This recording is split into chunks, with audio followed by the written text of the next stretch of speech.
The truth of the share market channel में आपका स्वागत है। मैं भवनेश अग्रवाल। नमस्कार दोस्तों। मैं आज एक शेयर पे चर्चा करूंगा जो टाटा घराने का शेयर है।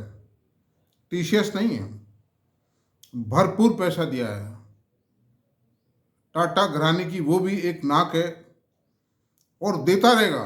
वो शेयर थकने वाला नहीं है। जय रतन टाटा साहब का देहांत हो गया, बड़े दुख की बात है।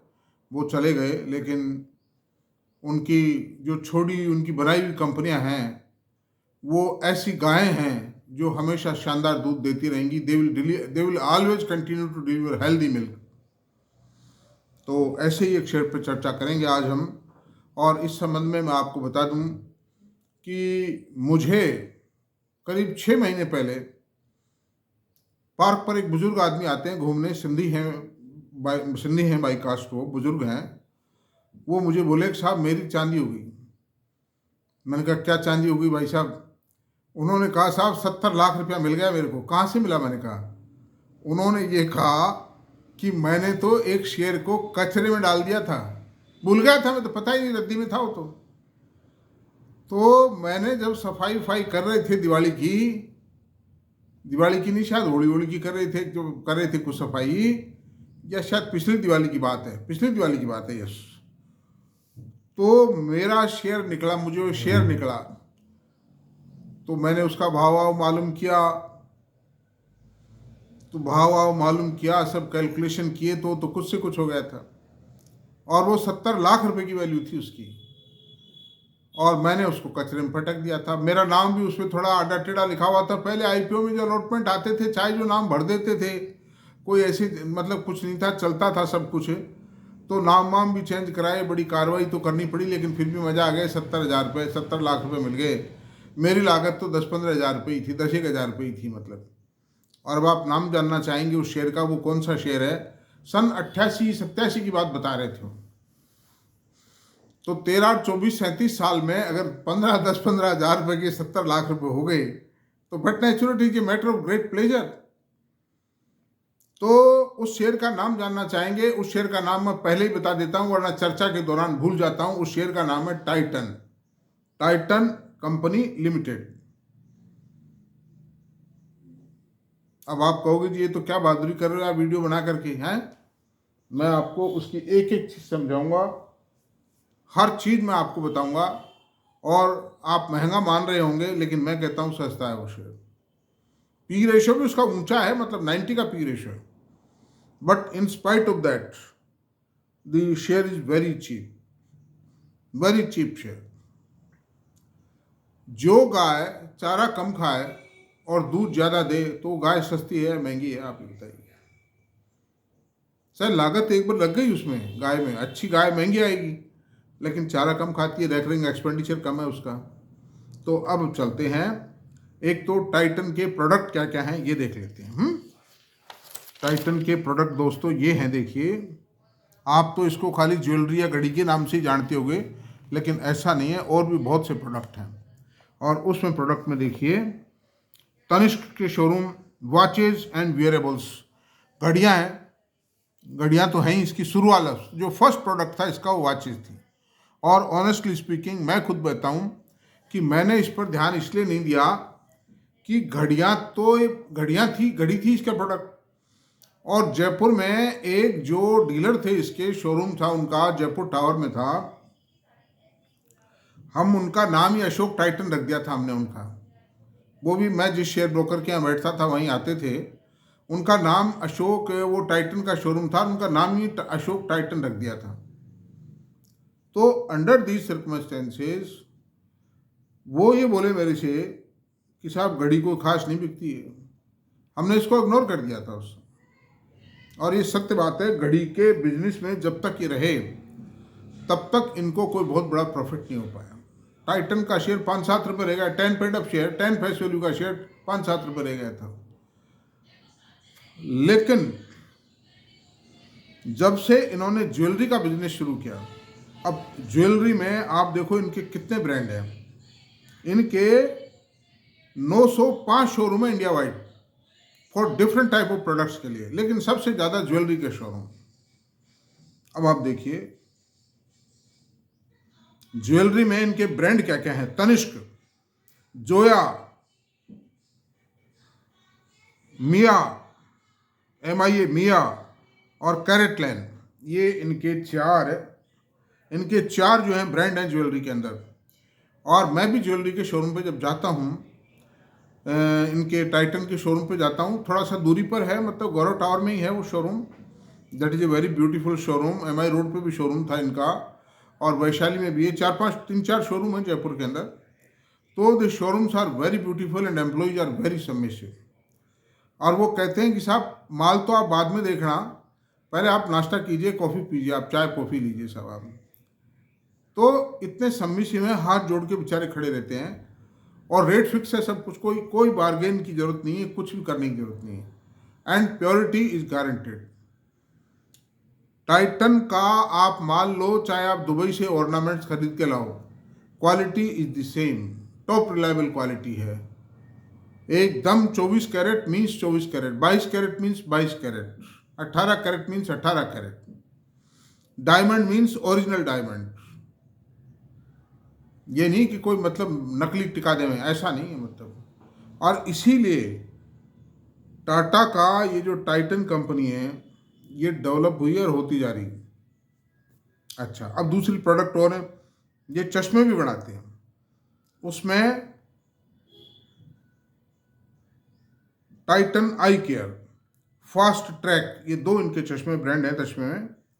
अच्छा, अब दूसरे बनाते हैं।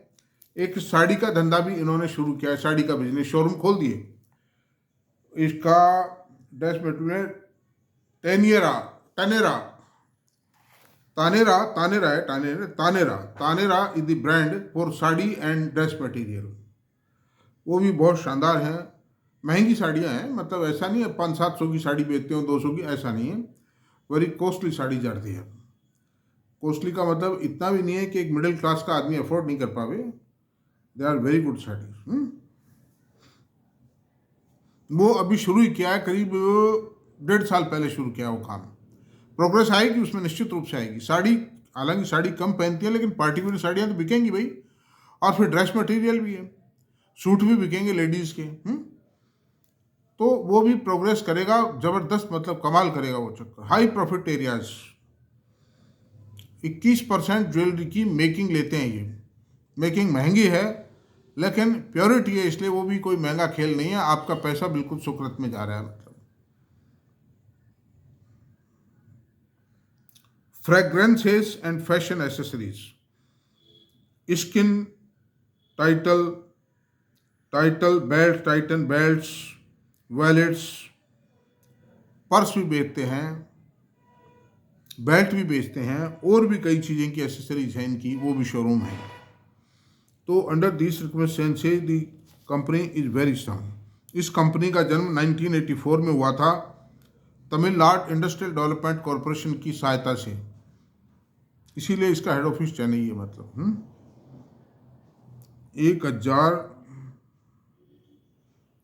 1994 में इन्होंने ज्वेलरी का काम शुरू किया था। 2011 में टाइटन एक्वायर्ड फेविका ल्यूब स्विट्जरलैंड का एक ब्रांड था टाइटन का। टाइटन ने घड़ी का जो था उसको भी एक्वायर कर लिया। 905 शोरूम मैंने बताई दिए हैं। अब इसके फाइनेंशियल्स पे विचार कर लेते हैं। आप बदक मत जाना, चौंक मत जाना वो फाइनेंशियल सुन करके। फाइनेंशियल भी ठीक है, बहुत बहुत अच्छी पोजीशन में है। मार्केट कैप इसका 2,94,044 करोड़ रुपए।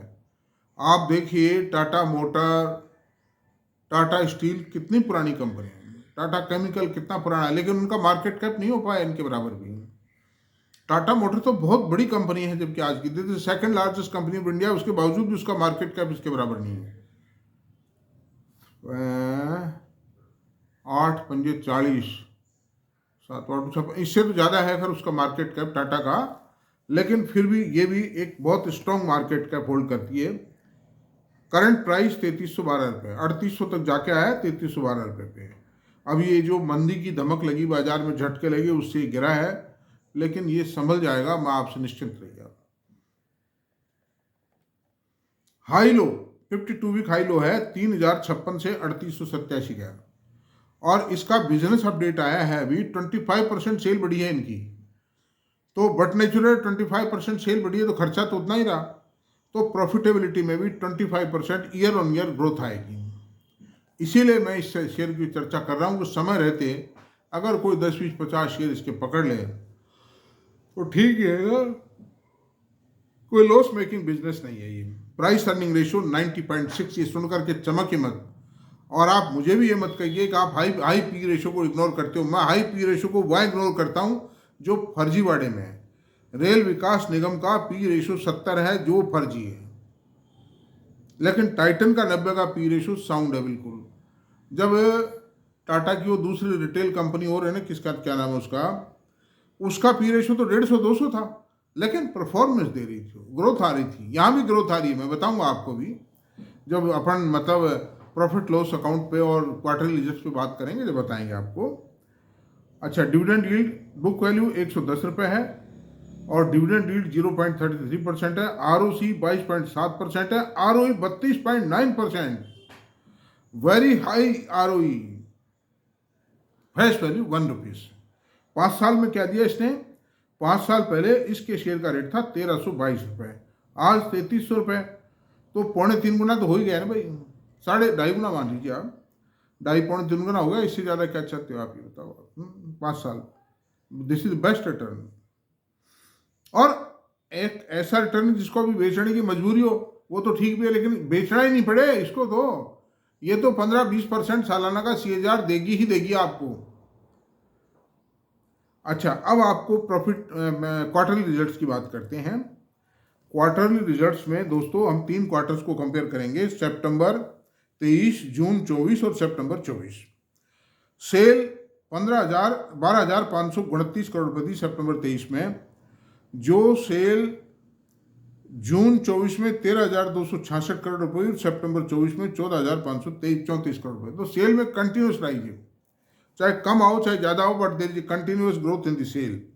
ऑपरेटिंग प्रॉफिट मार्जिन 11% थे सितंबर 23 में, फिर जून 24 में 9% हुए और सितंबर 24 में 8% रह गए। यहाँ थोड़ा सा क्वार्टर ऑन क्वार्टर पे डिप है। उसका कारण क्या है कि गोल्ड की प्राइसिंग में फ्लक्चुएशन आता है, कुछ नए शोरूम्स खोलते हैं, उनका खर्चा बढ़ जाता है कई बार, और सेल वहाँ से आती नहीं है कहीं। नेट प्रॉफिट की बात करते हैं। अभी एनुअल प्रॉफिट में आप देखना बहुत अच्छी पोजीशन है, P&L में दिखाएंगे आपको। नेट प्रॉफिट 916 करोड़ रुपए था FY सितंबर 23 में, जून 24 में 715 करोड़ रुपए और अभी 704 करोड़ रुपए। वो डिक्लाइन इन दी मार्जिन के कारण, ये नए शोरूम है, बैंक नए ब्रांचेज खोलते हैं, कंपनियां नए मैन्युफैक्चरिंग यूनिट्स लगाती हैं, उसके कारण प्रॉफिट डिप आ जाता है, बाकी ऐसी कोई बात नहीं है। अर्निंग पर शेयर सितंबर 23 में 10 रुपये 31 पैसे थी, जून 24 में 8 रुपये 5 पैसे है और अभी सितंबर 24 में 7 रुपये 93 पैसे है। लेकिन दिसंबर एंडिंग जो वर्किंग आ रही है ना इसकी, that working is coming very beautiful. 25% growth in quarter year on year, that is beautiful growth. आप ये मानो कि 25% प्रॉफिट ग्रोथ आ रही, सेल ग्रोथ आ रही है ना, तो 32-33% का प्रॉफिट ग्रोथ आएगा। और ये ग्रोथ मैं आपसे बता दूं, अगर मान लीजिए दिसंबर के फिगर्स नहीं लिए मैंने, सितंबर के लिए हैं, तो 10 रुपये की EPS भी थी, तो ये EPS 13 रुपये के आसपास आ जाएगी इसकी। P&L FY 5 सालों का लेखा जोखा कंपेयर करेंगे, top line, bottom line, margin and EPS। FY 19, FY 23 और TTM। सेल 19,779 करोड़ रुपए 19 में थी, FY 19 में। FY 23 में 40,575 करोड़ रुपए की सेल थी और TTM 54,458 करोड़ रुपए थी। बढ़त है, कंटिन्यू बढ़त है सेल में। और आप देख लिए 4 साल में सेल डबल हो गई, कोरोना काल के बावजूद डबल हो गई। ऑपरेटिंग प्रॉफिट मार्जिन 10% था, फिर 12 हुआ 23 में, फिर अभी 10 है, तो वो 10 के आसपास रहता है इसका मार्जिन, कभी 12 आ जाता है गोल्ड की प्राइसेज की फ्लक्चुएशन के कारण। नेट प्रॉफिट 1389, 1389 करोड़ रुपए। 19 में, सन 19 में था वो। फिर FY 23 में 3274 करोड़ रुपए था और TTM 3243 करोड़ रुपए। तो there is a continuous rise in the profit, there is no lag behind. Earning per share 12 रुपये 73 पैसे। FY 23 में 36 रुपये 61 पैसे थी और TTM में 36 रुपये 52 पैसे थी। तो कंटिन्यूस आ रही है, मार्जिन भी मेंटेन्ड है, आप देख लीजिए। मतलब CAGR, सेल प्रॉफिट और इक्विटी प्राइस के CAGR को भी हम अभी कंपेयर करते हैं। 10 साल में सेल में CAGR 17% आया, 5 साल में 21% आया, 3 साल में 33% आया और TTM में 17% आया। तो देखिए कंटिन्यू आ रहा है, कम बत्ती होता रहता है, ये बिजनेस है। कई तरह के फैक्टर काम करते हैं। प्रॉफिट में 10 साल में 17%, 5 साल में 20%, 3 साल में 54% और इस साल -2% है, क्योंकि 2 क्वार्टर्स की परफॉर्मेंस पुअर है, मार्जिन गिरे हैं, इसके प्रॉफिट घटा है। अब इक्विटी में ग्रोथ क्या रही? इक्विटी में ग्रोथ ये है दोस्तों, 10 साल में 24% आई। इक्विटी प्रॉफिट में बता रहा हूँ, इक्विटी प्राइस में ग्रोथ कितनी आई? CAGR इक्विटी प्राइस ग्रोथ क्या रहा? 10 साल में 24%, 5 साल में 23%, 3 साल में 9% और TTM -13%। ये बाजार गिरा है अभी, तो टॉप लेवल से गिर गया, माइनस में हो गया, इसलिए दिखा रहा है, बाकी there is nothing to worry. अच्छा, बैलेंस शीट। इक्विटी 89 करोड़ की है। इतनी बड़ी कंपनी जिसकी 40,000 करोड़ की सेल है और जिसके 10% मार्जिन है, वो कोई खराब बात नहीं। ये रिटेल चेन है, ये मतलब आप ही मानिए। तो रिटेल चेन बिजनेस में खर्चे बहुत होते हैं, स्टाफ की सैलरी वगैरह के खर्चे हैं, लाइटिंग, AC, या नाश्ते पानी, खाना पीना, ट्रैवलिंग, ये सब खर्चे बहुत होते हैं। मतलब तो 10% के रिटेल पर जो काम कर रहे हैं, ये रिलायंस का 8% है और जो DMart है उसका भी 8% के आसपास है। तो उस हिसाब से 10% ये काफ़ी अच्छा है और सिक्योर्ड है। आप जो कपड़े के शोरूमों में कपड़ा डेड हो जाता है, लेकिन ज्वेलरी में क्या डेड होगा? कुछ भी डेड नहीं होगा। ज्वेलरी में इतने जल्दी फैशन भी चेंज नहीं होते हैं और किसी को कुछ पसंद आ जाता है, किसी को कुछ आ जाता है। और रिजर्व है 9,697 करोड़ रुपए का, बोरोविंग 21,648 करोड़ रुपए की है और अदर लाइबिलिटी 7,442 करोड़ रुपए की। इस तरह से 38,826 करोड़ की टोटल बैलेंस शीट है। अब आप देखिए फिक्स असेट्स, लाइबिलिटी साइड में, असेट साइड में देखते हैं। फिक्स असेट्स 3,894 करोड़ रुपए, capital work in progress 65 crore रुपए और इन्वेस्टमेंट 2,535 करोड़ रुपए का और अदर असेट्स हैं 32,332 करोड़ रुपए। कैश फ्लो 177 करोड़ रुपया इन्वेस्टिंग और फाइनेंसिंग एक्टिविटीज के बावजूद इन्होंने सरप्लस रहा है और जो फ्री कैश फ्लो था 1,695 करोड़ रुपए था। अब होल्डिंग्स देखते हैं इसकी। प्रोमोटर के पास 1.90% होल्डिंग है, FFI की होल्डिंग 18.23% है, DII की होल्डिंग 11.28% है, गवर्नमेंट के पास में 0.9% है, पब्लिक के पास 17.33% है और अदर्स के पास 0.08% है। तो आप देखिए एक सबसे बड़ा प्लस पॉइंट मैं बता रहा हूँ उसमें, FI और DI ने अपना स्टेक बढ़ाया है और पब्लिक ने अपना स्टेक बेचा है मामूली थोड़ा 0.20, 30, 0.40 में घटत बढ़त आई है, लेकिन DI FI दोनों ने अपना स्टेक बढ़ाया है। इट शोज कि इनसाइडर और in depth study says that company is going in for a good growth and growth momentum in the company will continue. Public का घटाना और उनके द्वारा खरीदना, it is a good symbol. अब ये बात करीब पूरी हो गई अपनी चर्चा इसके ऊपर और समय भी पूरा हो चुका, 19 मिनट हो गए हैं दोस्तों। अंडर दिस सर्कमस्टेंसेस ये चर्चा यहीं समाप्त करते हैं और मेरा आपसे निवेदन है कि वीडियो पूरा देखें और इसको सब्सक्राइब करें, लाइक करें, शेयर करें, कमेंट करें। Thank you very much.